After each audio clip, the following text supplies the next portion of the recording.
وطندارای عزیز، سلامتی خداوند سرور سلامتی عیسی مسیح کت شما باشه. در هر جایی که هستین خدا شما را دوست داره و او میخواد که امروز کت شما ملاقات بکنه. او میخواد که کت شما گپ بزنه. بله، خدا به حیث خالق و مالک ما و اما بالاتر از این ما مسیحی ها در کلام مقدس خدا میخوانیم خدا میخواد یک رشته داشته باشه. او میخواد به حیث پدر آسمانی کت شما صحبت بکنه. او میخواد شما فرزندای روحانی خدا شوین. او میخواد که شما را نجات بده. بله، خداوند در کلام خود برای ما میگه من شما را اقدر زیاد دوست دارم، اقدر زیاد دوست دارم که به نسبت از این دوستی ما یگانه پسر خدا دادم تا اگر شما به او ایمان بیارین هلاک نشوین، بلکه صاحب زندگی همیشه، صاحب زندگی جاودان شوین. خدا اقدر ما را دوست داره، اقدر ما را دوست داره که ما هرگز نمیتونیم بپیماییم محبت عظیم خدا را. وقتی که ما در مورد مشکلات دنیا فکر میکنیم، وقتی که ما در مورد جنگ ها و جدال ها و بسیار چیزهای دیگر در دنیا فکر میکنیم و آفات طبیعی و هر چیز، دل ما میرنجه. بعضی وقتا شاید از دل ما آه برای بگویم ای خداوند چرا؟ ای خداوند تو کجا هستی؟ و اما خدا در جواب ما همیشه میگه من هستم کت شما، من هستم کت شما. دنیای ما به خاطر گناه، بله به خاطر گناه هست که حتی طبیعت در درد مثل درد زایمان قرار داره. وقتی که ما زلزله ها، وقتی که ما مشکلات طبیعی، طوفان ها و هر چیز میبینیم، این به خاطر عزیز که ما در دنیای گناه قرار داریم. و اما خدا میخواهد که ما را در صلح خود، در آرامش خود بیاره. او میخواهد که ما را اطمینان بده که حتی در طوفان ها، حتی در زلزله، حتی در شکنجه، حتی در بدترین حالات او ما را تنها نمیگذاره. خدا ما را بسیار زیاد دوست داره. و ما دعای ما ایست وقت امروز ما کلام خدا را میشنویم، دعای ما ایست که خداوند قلبهای ما را قرار بده، قلبهای ما را آرامش بده. ای خداوند عزیز، ما شکر میکنیم تو را به خاطر تمامی مهربانی های تو، به خاطر محبت عظیم تو که تو بر صلیب آشکارا به ما نشان دادی. ای خداوند تو را شکر میکنیم برای فیض تو که برای ما جاری است، برای رحمت تو که امروز تازه شده، برای برکات تو که هر روز ما در زندگی خود میبینیم. خدایا تو مدد فرما. خدایا تو کت تمامی از او عده برادرها و خوارای ما که در ایران هستند و در افغانستان هستند، در مشکل هستند به خاطر زلزله و به خاطر از این کشتاری که در افغانستان شده. ای خداوند تو رحم فرما. بگذار ای خداوند تو جلال بیافی امروز. بگذار ای خداوند فیض تو مرهم زندگی و قلبهای مردم شود. در نام مقدس یگانه منجی بشر عیسی مسیح خداوند. آمین. آمین. ما طی چند روز گذشته در خبرها میخوانم و شما هم آگاه هستین از مشکلات زیادی که در ایران، خصوصا در ولایت آذربایجان مردم متحمل شدن به خاطر آفات طبیعی. ما میبینیم که در حدود 300 نفر کشته و 5000 زخمی به جای گذاشته. در اینجا ما میخوانیم در مورد از این مشکلات برادرها و خوارای ما در ایران. نوشته است مقامات مسئول در ایران 3 روز پس از 2 زلزله در منطقه اهر و رسخان که بیش از 300 کشته و 5000 زخمی بر جای گذاشته است. در اینجا نوشته میکنه که مواد خوراکی شاید باشه و به اندازه کافی در اختیار است، اما مسائل اصلی کمبود وسایل بهداشتی در مناطق زلزله وجود داره و ما در دعا هستیم برای برادرها و خوارای ایرانی خود، در دعا هستیم که خداوند واره تسلی بده، خداوند این فامیل های عزیز تسلی بدن، کسانی که عزیزان خود را از دست دادند و ما دعا میکنیم برای کسانی که زخمی هستند و مشکل دارند و خانه هایشان کوربه کده و بی خانمان شدن و در بدر شدن. دعا میکنیم که خداوند تسلی بده و خداوند پناهگاهشان باشه. دعا میکنیم که خداوند دستهای خود بالای از این مردم داشته باشه و در دعا هستیم که خداوند کمک کنه مردم ایران. دعا میکنیم که تسلی از جانب خداوند بیایه و ما واقعا دل شکسته شدیم از این خاطر و در دعا هستیم که خداوند قلبها را لمس بکنه و ما خدا را شکر میکنیم. تا این سفری که داشتیم در اروپا برادرها و خوارای بسیار زیاد ایرانی مرا در اوجا ملاقات کردم و خدا را شکر میکنم برای محبتی که در اوجا در عیسی مسیح کاملا نمایان بود، برای اتحادی که در اوجا نمایان بود بین افغان ها و ایرانی ها و خدا را شکر میکنیم. این تنها و تنها به قدرت به قوت عیسی مسیح ممکن است و ما میبینیم که در مسیح ما ایرانی و افغان و ما آمریکایی و استرالیایی و ژاپنی و چینی نیستیم و تاجیک نیستیم. در مسیح ما قوم خدا هستیم و خدا میخواهد که ما را قوم خود بسازه و ما او اتحاد و او محبت در بین افغان ها و ایرانی ها در اوجا مشاهده کردم. و برادرها و خوارای ایرانی ما مطمئن باشین ما دعا میکنیم برای ایران، همیشه دعا میکنیم. ما دعا میکنیم که خداوند مدد بکنه و دعا میکنیم برای عزیزانی که مشکل دارند در ایران امروز، خصوصا در ولایت آذربایجان که شما میگین استان آذربایجان. ما دعا میکنیم برای مردم آذربایجان که خداوند تسلی خود بر از آبته، خداوند صلح خود، خداوند فیض خود عطا بکنه و ما دعا میکنیم که هر چیز زودتر خداوند کمک بکنه که مردم پس سر حال بیاین و ما واقعا قلب ما پر از درد و رنج است برای شما برادرها و خوارای عزیز ما. خدا را برای شما شکر میکنیم و ضمناً اگر خبرها را در سایت BBC فارسی بخوانیم در مورد خشونت هایی که در افغانستان هست هم ما متوجه هستیم که انسان چرا میکشه. در اینجا ما میخوانیم که خشونت های افغانستان نزدیک به 60 کشته بر جای گذاشت و در اینجا میخوانیم در موج زیاد حملات انتحاری که بمبگذاری ها در جنوب غرب و شمال افغانستان منجر به کشته شدن 58 نفر و زخمی شدن حدود 140 نفر شده. این جای بسیار بسیار تاسف است. این جای بسیار بسیار تاسف است. واقعا ما باید گریه بکنیم که انسان به دست انسان دیگه کشته میشه. انسان قاتل انسان دیگه است. چرا؟ به خاطر گناه، به خاطر که گناه است این کار را میکنه.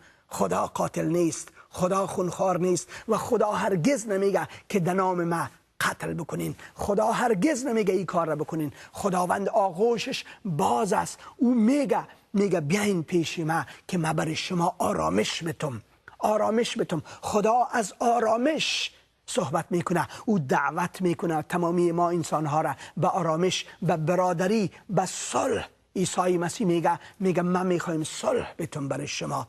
در فصل 14 انجیل مقدس یوحنا در آیت 27 ما میخوانیم که دنیا نمیتونه او صلح را که عیسی مسیح میته، دنیا نمیتونه که او صلح برای ما بته و اما عیسی مسیح او صلح برای ما میته. او آمده که برای ما زندگی بته. او میگه که ما آمدیم که زندگی بتم و این زندگی را به کاملیتش بتم. پس پناه آوردن به او کسی که میگه ما آرامش میتم، ما صلح میتم، پناه آوردن به او صادق است. او میگه که من راه، راستی و زندگی هستم. هیچ کس پیش پدر آمده نمیتونه به جز از طریق ما. او شما را دعوت میکنه امروز.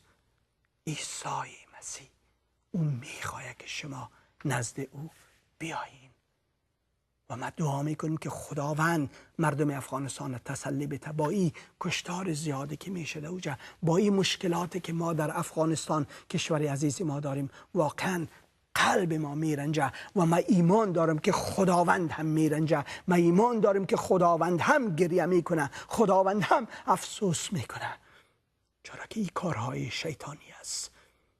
قتل مردم، قتل انسان. خدا انسان برای ازی جور نکده که انسان دیگر بکشه. خدا برای ازی انسان جور کرده که انسان ها فرزندان خدا شوند، در صلح و آرامش عیسی مسیح زندگی بکنن. و ما دعا میکنیم برای مردم ایران، برای مردم افغانستان که خداوند برکت بده ما را و تسلی بده. به نام عیسی مسیح خداوند. آمین. آمین. یک تلفن میگیریم از آقای محمد از ایران تلفن کردن و بعد از اون ما در مورد سفری که در اروپا داشتم کمی صحبت میکنم و باز میایم بالای موضوع امروز که بسیار موضوع مهمی هست. این تلفن ور میداریم. محمد جان مانده نباشی، روی خط هستین، بفرمایین. سلام حسین، خسته نباشید. شما خسته نباشین، خوب بخیر هستین برادر عزیز من؟ سلامت زنده باشید حسین آقا. الهی شکر به شما در تماس شدیم. خدا را شکر. محمد جان بفرمایین، چیزی گفتنی داشتین وطنداری عزیزم؟ باشه حسین آقا، من از بچه افغانستان هستم که 10-15 روز میشه از طریق تلویزیون شما و حضرت عیسی مسیح ایمان آوردم. خدا را شکر. خدا را شکر. چون خیلی علاقه‌مند شدم و زندگی خودم میخوایم کلا عوض کنم، چون ایران خودت که میدونی ما خیلی در تماس هستم با شبکه محبت ایران. خودت میدونی که در قیدگیری اینا زیاده، نه کلیسایی داریم، نه کتابی داریم، نه دیگه داریم، فقط بجز است دعا کردن. شما که پشت تلویزیون دعا میکنیم، من فقط همون تکرار میکنم دیگه، هیچ راه چاره‌ای ندارم دیگه. خدا را شکر. برادر عزیز محمد جان، ما کوشش میکنم اگر تلفنتان برای ما ثبت شده بود بعد از برنامه که شما صحبت کنم.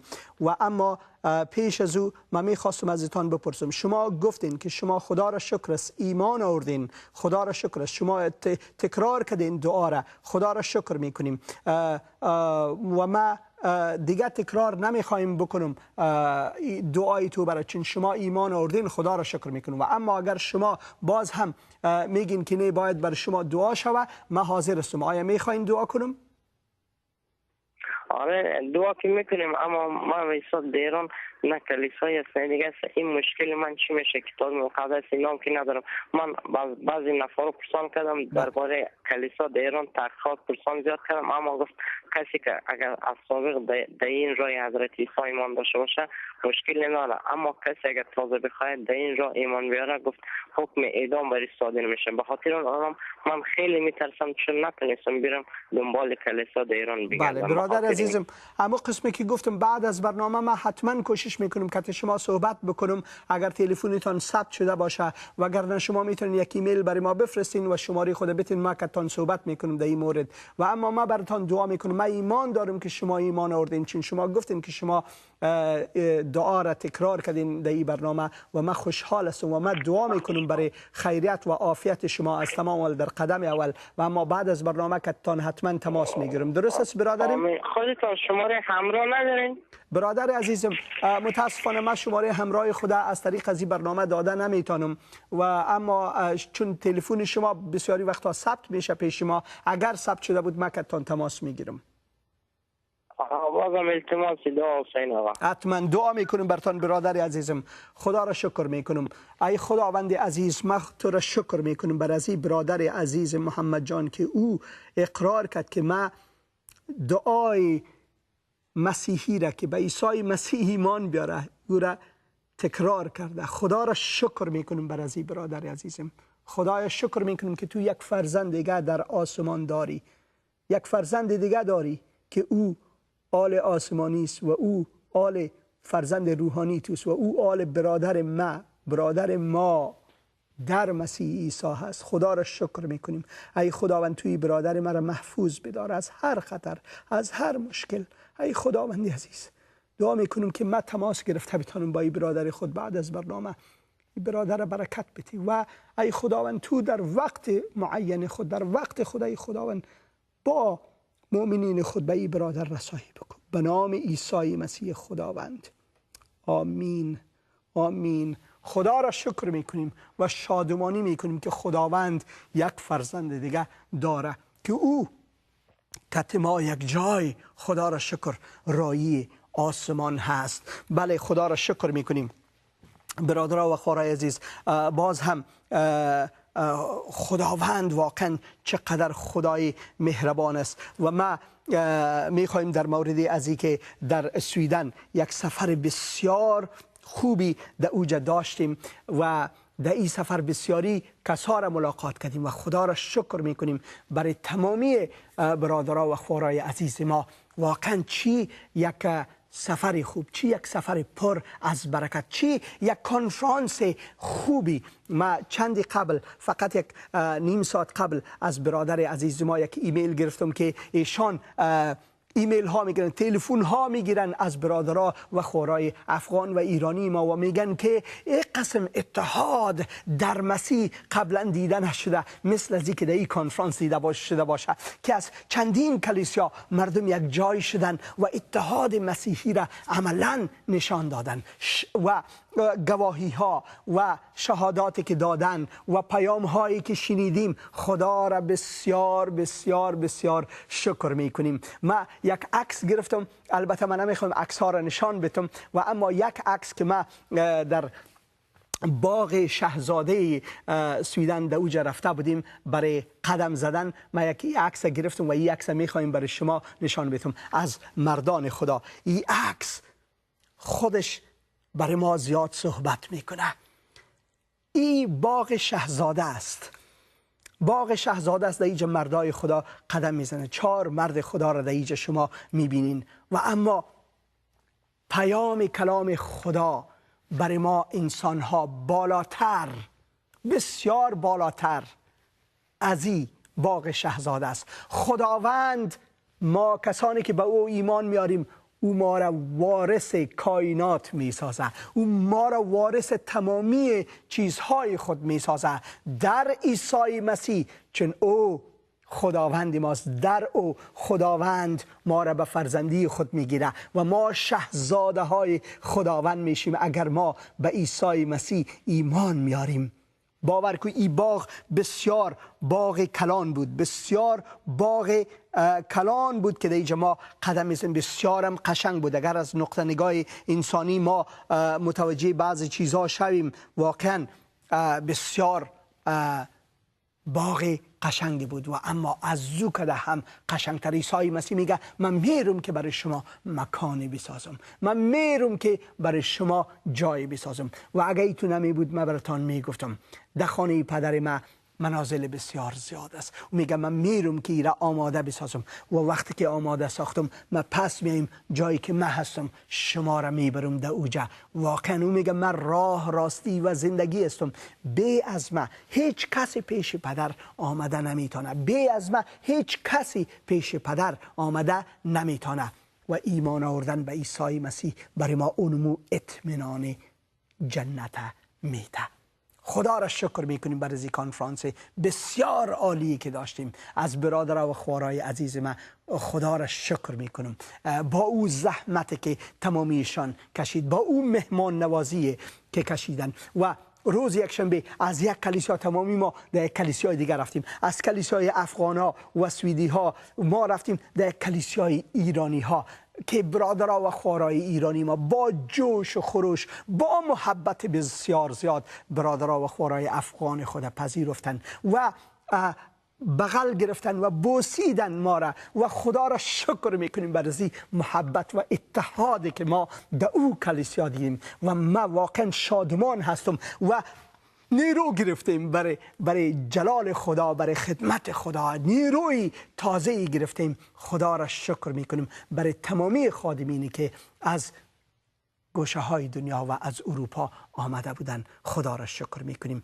و میپردازیم به موضوع امروز ما و موضوع امروز ما هست عیسی پناه ما. عیسی پناه ما. در انجیل مرقس فصل 4 آیت 41 در قسمت دویمیش ما میخوانیم این کیست که حتی باد و بحیره هم از او اطاعت میکند. این کیست که حتی باد و بحیره هم از او اطاعت میکند. خداوند در اینجا که ما صحبت میکنه. ما میخوانیم که مردم میپرسند در مورد عیسی مسیح این کیست که باد و بحیره هم از او اطاعت میکنه. واقعا عیسی مسیح کی هست؟ آیا شما عیسی مسیح را میشناسین؟ آیا میفهمین که او کی هست؟ آیا میفهمین که او برای شما چی میتونه در زندگی شما؟ او خداوند است. او قدرت داره. او نجاتگر، یگانه نجاتگر ماست که توسط از او ما با اطمینان میتونیم که ایمان بیاریم و توسط از او نجات برای ما مهیاست. خدا را شکر میکنیم که خداوند در عیسی مسیح برای ما این اطمینان خاص داده. من این آیات میخونم. در کلام خدا نوشته عصر همان روز عیسی به شاگردان فرمود با آن طرف بحیره برویم. پس آنها جمعیت را ترک کردند و او را با همان کشتی که در آن نشسته بود بردند و کشتی های دیگر هم همراه آنها بود. طوفان شدید برخاست و امواج به کشتی میزد به طوری که نزدیک بود کشتی از آب پر شود. در این موقع عیسی در عقب کشتی سر خود را روی بالش گذارده و خوابیده بود. او را بیدار کردند و به او گفتند ای استاد مگر در فکر ما نیستی نزدیک است غرق شویم. نزدیک است غرق شویم. در اینجا شاگردایش برش میگه او برخاست و با تندی به باد فرمان داد و به بحیره گفت خاموش و آرام شو. باد ایستاد و آرامش کامل برقرار شد. بعد عیسی به ایشان فرمود چرا اینقدر ترسیده اید؟ آیا هنوز ایمان ندارید؟ آیا هنوز ایمان ندارید؟ عیسی مسیح این سوال امروز هم از هر کدام ما میکنه. او از هر کدام ما این سوال میکنه. او میخواهد که آرامش کامل خود برای ما میده. او میخواهد که طوفان‌هایی که در زندگی ماست او را خاموش بکنه و او برای ما میگه آیا ایمان دارید؟ آیا هنوز هم ایمان ندارید؟ متوجه باشین که عیسی مسیح برای ما چی پیام خوبی داره. بازنشست آنها با ترس و لرز به یک دیگر می گفتند این کیست که حتی باد و بحیره هم از او اطاعت می کند. امروز هم در مورد عیسی مسیح مردم سوالاتی میکنه. این کیست که حتی باد و بحیره هم از او اطاعت میکنه؟ او با باد و بحیره هم صحبت میکنه. او با کوه ها صحبت میکنه. او با ستارگان صحبت میکنه. او با هر چیز صحبت میکنه و میشنون. چرا؟ در کلام خدا در فصل اول انجیل یوحنا و در فصل اول کولوسیان ما میخوانیم که به خاطر که او خالق تمامی از این چیز هاست، از این خاطر خلقت به حرفهای او گوش میده. با وجود از اینکه ما انسان ها آواز سنگ ها را نمیشنویم، آواز گفتار بحرها را، موج آب نمیشنویم، البته آواز میشنویم و اما ما او را درک نمی کنیم و اما عیسی مسیح به ما حکم میده و ما گوش میکنن گپ عیسی مسیح را، فرمان عیسی مسیح را و گوش میکنن. اوست عیسی مسیح. تلفن داریم از مسیحا جان از نروژ زنگ زدن و بعد از این ادامه میتیم. مسیحا جان مانده نباشین، روی خط هستین برادر عزیزم.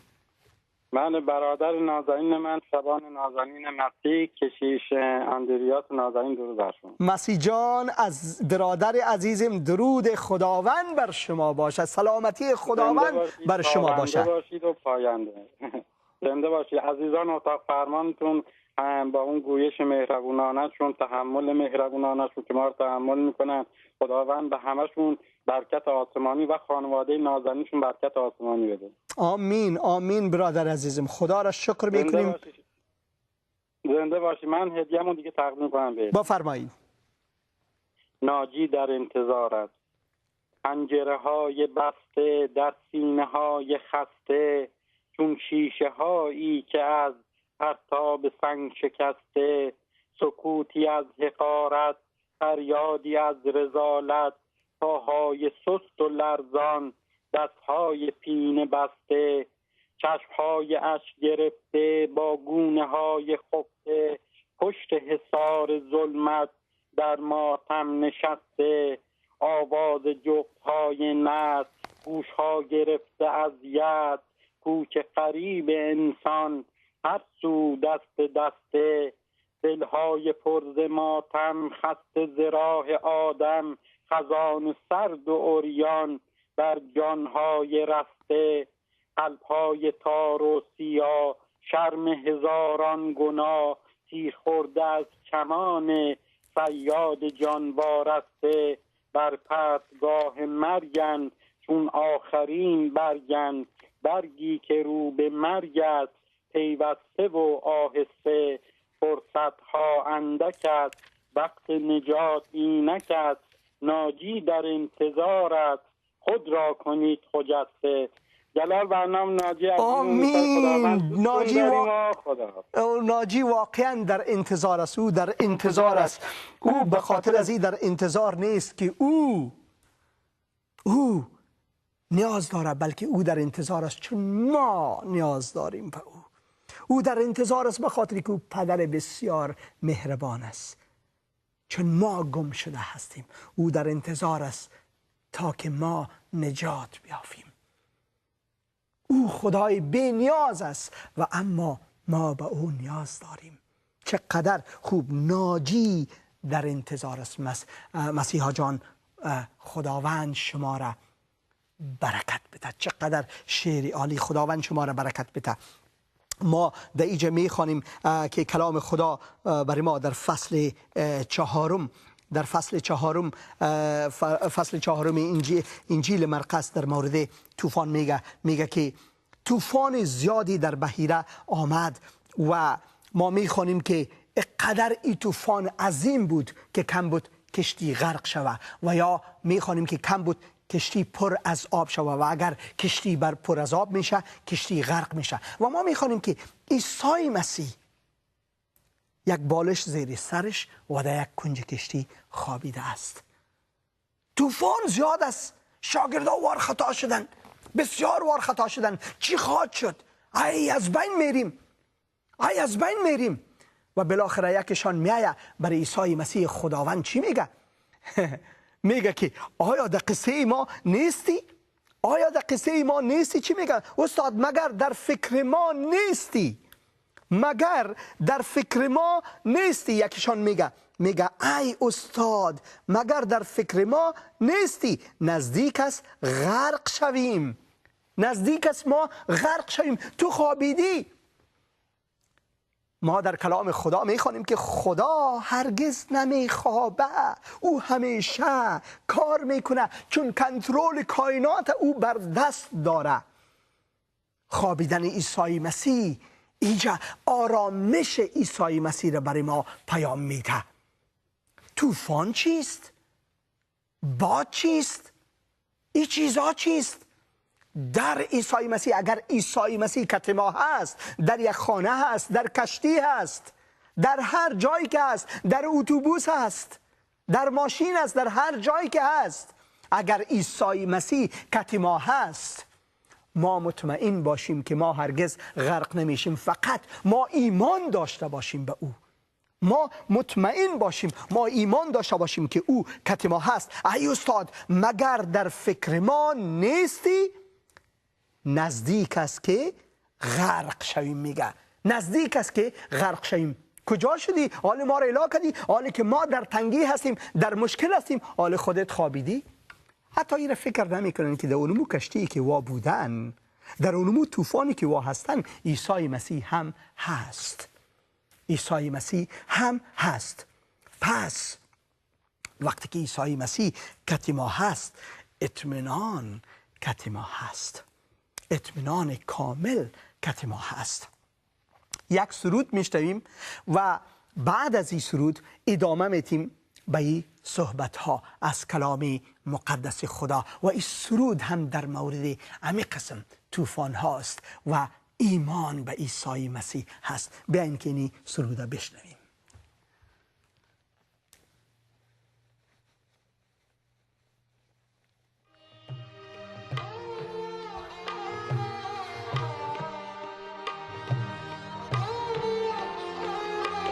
عیسی از پناه مرا،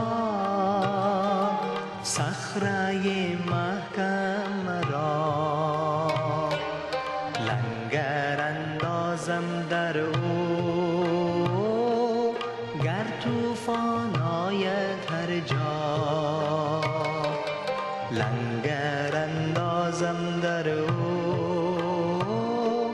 گر طوفان آید هر جا. عیسی از پناه مرا،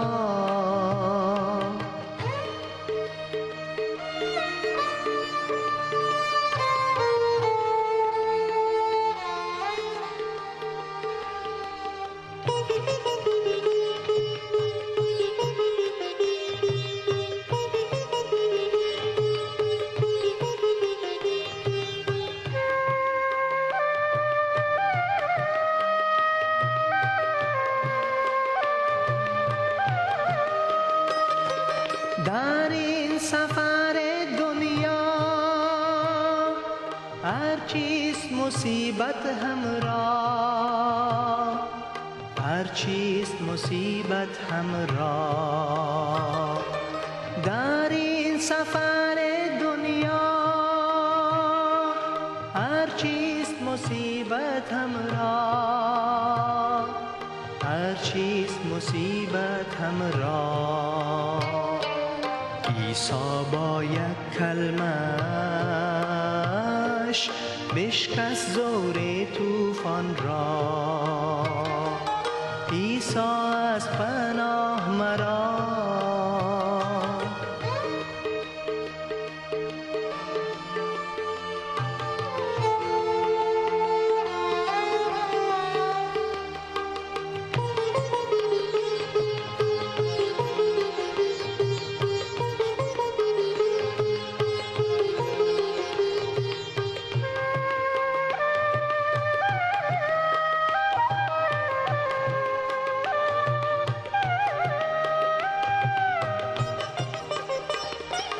در مصیبت و علم گر آید رنج بر سرم، گر آید رنج بر سرم. در مصیبت و علم گر آید رنج بر سرم، گر آید رنج بر سرم. آنگه کلامش مرا گوید و از ره برم. عیسی از پناه مرا،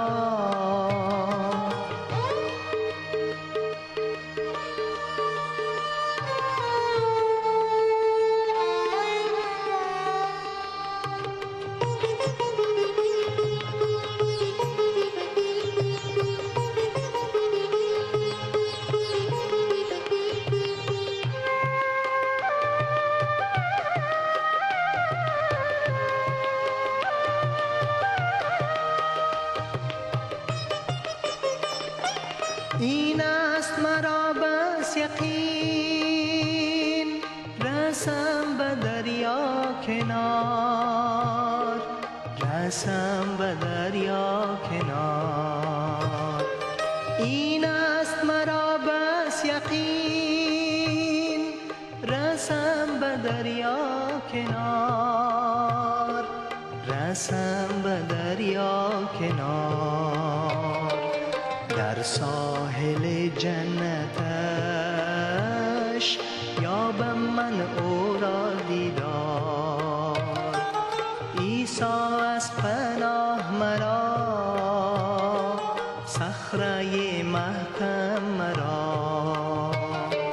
لنگر اندازم در او، گر طوفان آید هر جا. عیسی از پناه مرا، عیسی از پناه مرا، عیسی از پناه مرا.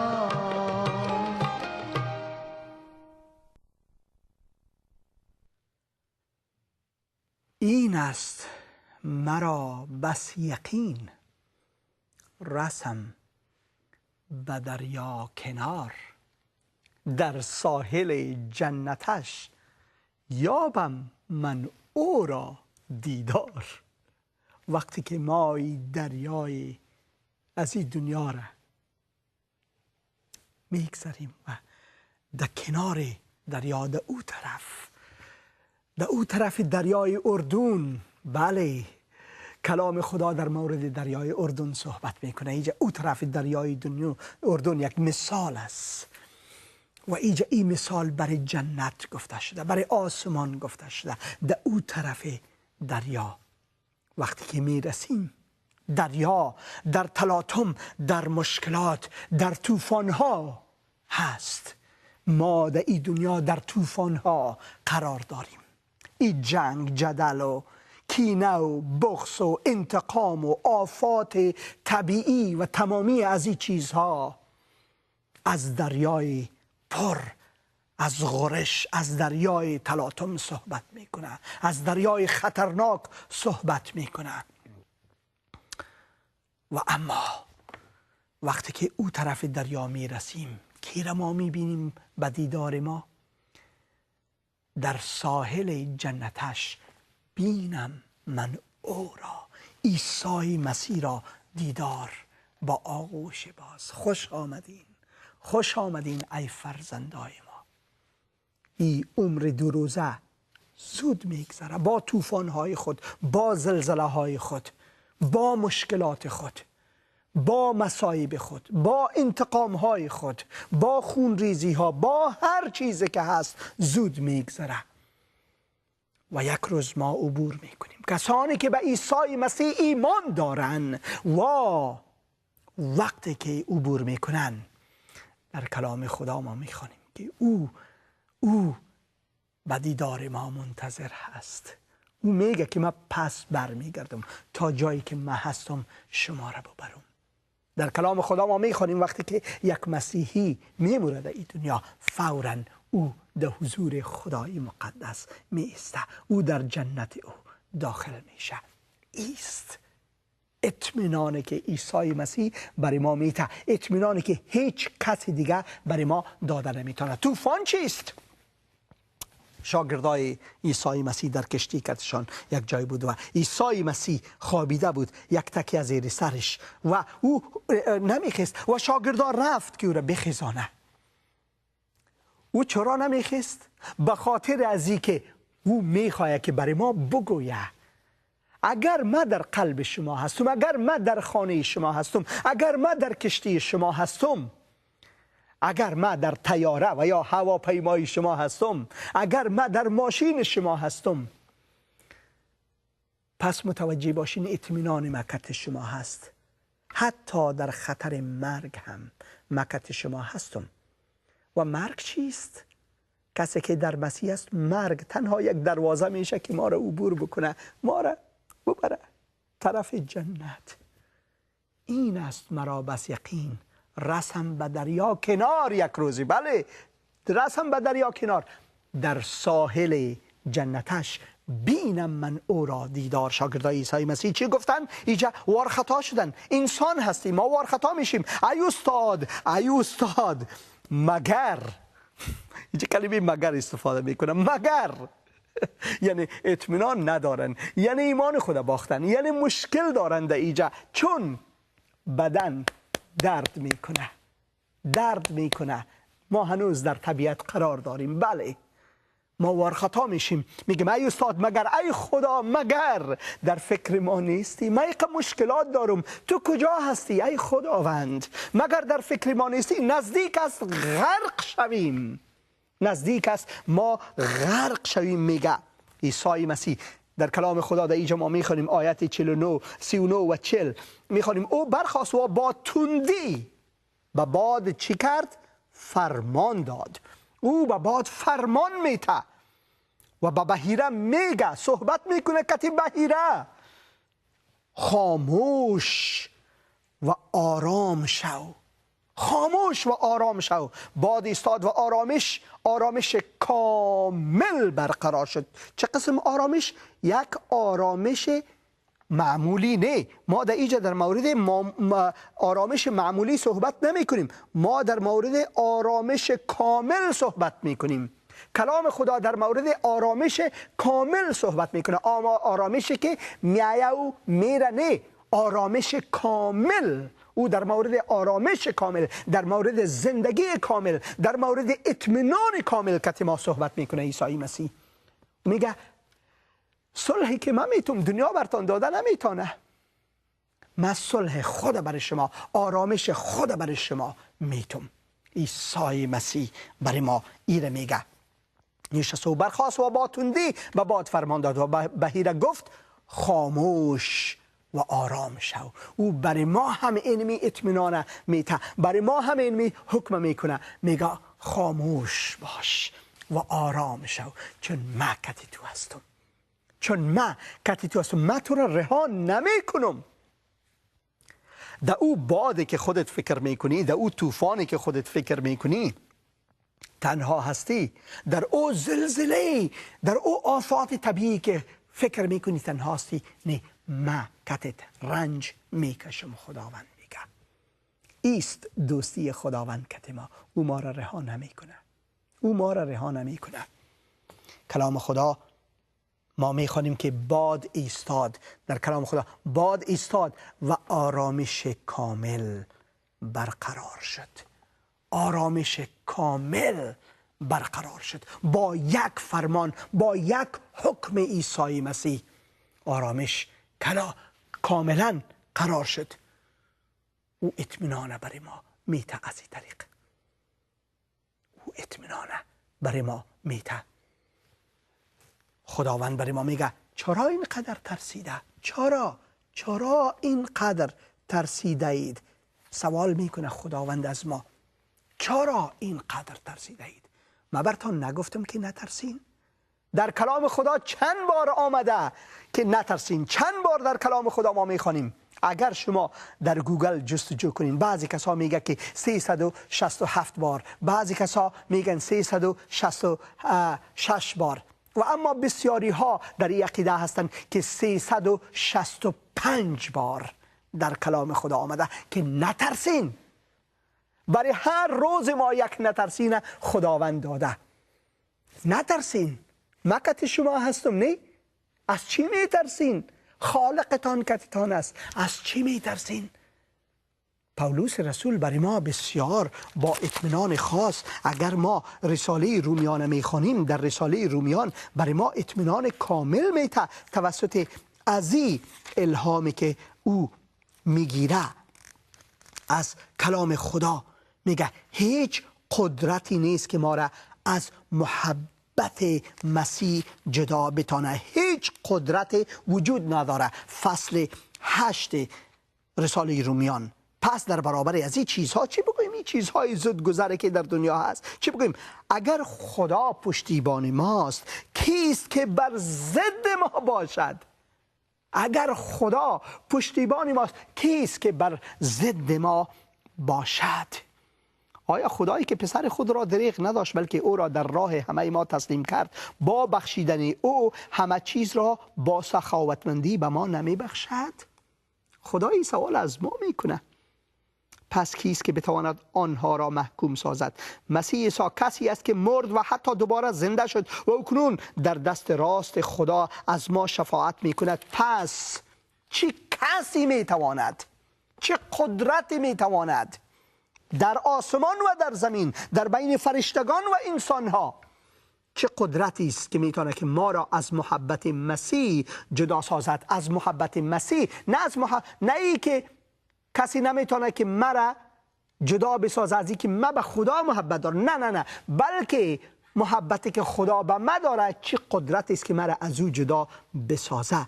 آیا مصیبت یا پریشانی یا زجر یا گرسنگی یا تهیدستی یا خطر یا شمشیر قادر است ما را از مسیح جدا سازد؟ چنان که نوشته شده است به خاطر تو.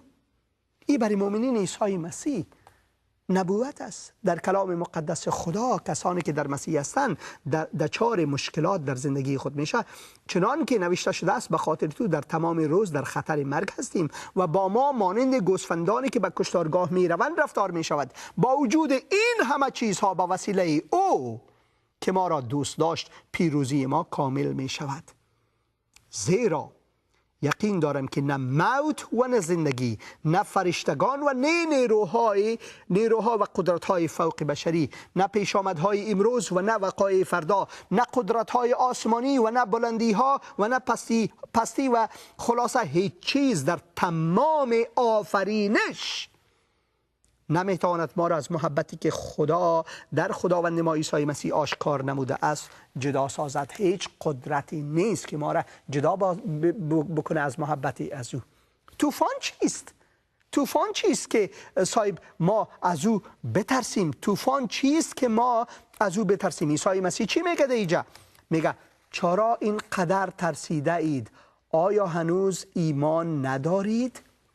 آیا هنوز ایمان ندارید که مکت شما هستم؟ وی را برای ما میگه. در اینجا ما خوانیم آنها با ترس و لرز به یک دیگر میگفتند این کیست؟ این کیست که حتی باد و بحیره هم از او اطاعت میکند؟ این کیست؟ این کیست که حتی باد و بحیره هم از او اطاعت میکنه؟ کلام خدا امروز هم از ما این سوال داره، از ما این سوال داره که ما کی هستیم در عیسی مسیح؟ ما در عیسی مسیح کی هستیم؟ وقتی که ما به عیسی مسیح ایمان میاریم، وقتی که ما تسلیم عیسی مسیح خود میکنیم، کلام خدا برای ما میگه آرامش کامل در زندگی ما، در طوفان‌های زندگی ما آرامش کامل برقرار میشه.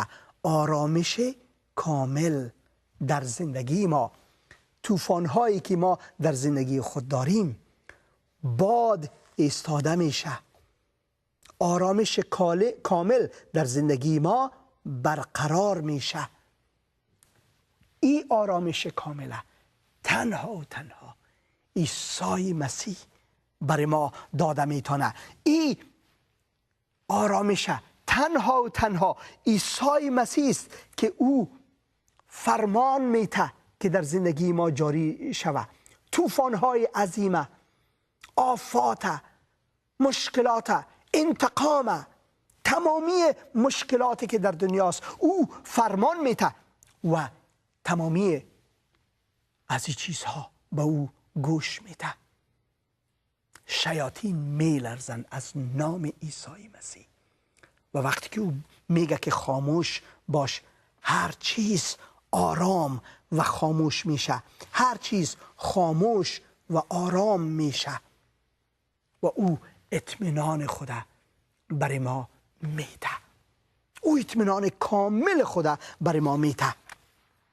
متوجه باشیم که اینمی عیسی مسیح است که برای ما میگه که ای تمامی زحمتکشان و گرانباران نزد من بیایید. بار دارین، بار بسیار سنگین دارین در زندگیتان، مشکلات دارین در زندگیتان، طوفان هست در زندگیتان، موجهای طوفان بسیار وحشتناک شده در زندگیتان.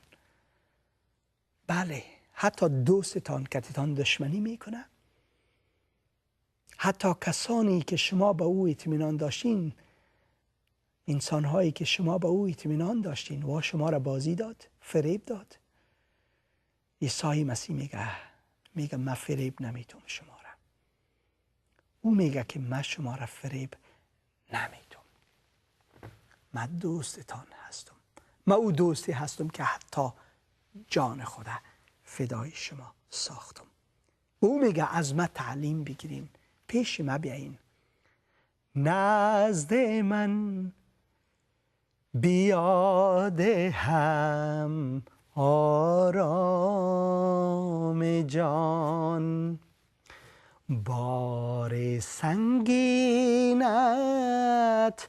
به دوش من بمان، نزد من بیاد هم آرام جان.